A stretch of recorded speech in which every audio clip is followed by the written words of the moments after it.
Hi friends, నేను ఈరోజు గుత్తి వంకాయ కర్రీ చేస్తున్నాను నా స్టైల్లో. సో దానికోసం నేను వంకాయలు ఇలాగా 4 అలా కట్ చేసుకున్నాను. స్టవ్ మీద ప్యాన్ పెట్టి ఆయిల్ వేసేసుకున్నాను. ఫస్ట్ నేను నా స్టైల్లో చేస్తున్నాను కాబట్టి ఫస్ట్ నేను వంకాయలు వేపుకుంటున్నాను. వంకాయల్లో మసాలా గంట పెట్టి చేస్తారు కదా, సేమ్ అట్లానే, కానీ నేను వంకాయల్లో పెట్టట్లేదు మసాలా, డైరెక్ట్గా వేసుకుంటాను.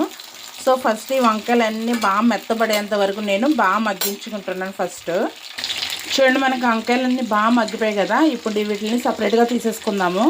చూడండి, వంకాయలన్నీ పక్క తీసేసుకున్నాను. ఇప్పుడు ఈ ఆనియన్స్ ముక్కలు అందులో వేసేసుకుందాము. ఈ ఆనియన్స్ కూడా మనకి కొంచెం బాగా వేగాలి. చూడండి, మనకి అన్ని ఆనియన్స్ బాగా వేగిపోయాయి కదా. ఇప్పుడు ఈ పేస్ట్ అనేది వేసేసుకుందాము. ఈ పేస్ట్ అన్నది మనకి పచ్చివాసన పోయి నూనె పైకి తేలేంత వరకు వేపుకోవాలి. చాలా చాలా బాగుంటుంది ఇలా చేస్తే కర్రీ. ఓకేనా, బాగా వేపుకుందాం ఈ మసాలాని. చూడండి, మసాలా మనకి ఎంత బాగా వేయిందో కదా. ఇప్పుడు ఇందులో మనకి కారం తగ్గట్టు పచ్చిమిర్చి వేసుకుందాము. పచ్చిమిర్చి వేసుకుని ఒక 5 నిమిషాలు మసాలాతో పాటు వేగనిద్దాం. ఇలా వేగిన తర్వాత మనము ఇందులో కారం, సాల్ట్ వేసుకుందాము. నేను ఫస్ట్ కారం వేస్తున్నాను 1 స్పూను. అలాగే టేస్ట్కి తగ్గట్టు సాల్ట్ కూడా వేసేసుకుందాం. ఓకేనా, ఇవి కూడా వేసేసుకుని ఒక 5 నిమిషాలు ఈ మసాలాలో ఈ కారం అనేది బాగా ఇంకేంత వరకు ఒక 5 నిమిషాలు వేపుకుందాము. చూడండి, ఒక 5 నిమిషాల తర్వాత మనకి కారం అనేది పచ్చివాసన పోతుంది కదా. సో అప్పుడు ముందుగా వేపు పెట్టుకున్న వంకాయలు అయితే వేసేసుకుందాము. సేమ్ ఇదే ప్రాసెస్లో మీరు ఈ మసాలా అనేది అంతా వంకాయల్లో పెట్టుకుని కూడా చేసుకోవచ్చు.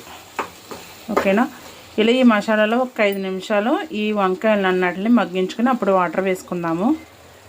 చూడండి, ఒక 5 నిమిషాల తర్వాత మసాలాలో వంకాయలు అన్నీ మగ్గిన తర్వాత కొంచెం వాటర్ వేసుకుందాము.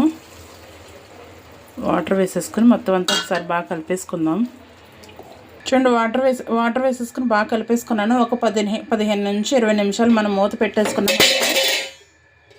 ఎంతో టేస్టీగా ఉండే గుత్తి వంకాయ కర్రీ అయితే రెడీ అయిపోద్ది. ఓకేనా, చూడండి ఎంత బాగా ఉడికిందో కదా కర్రీ. చాలా చాలా బాగా ఉడుకుతుంది.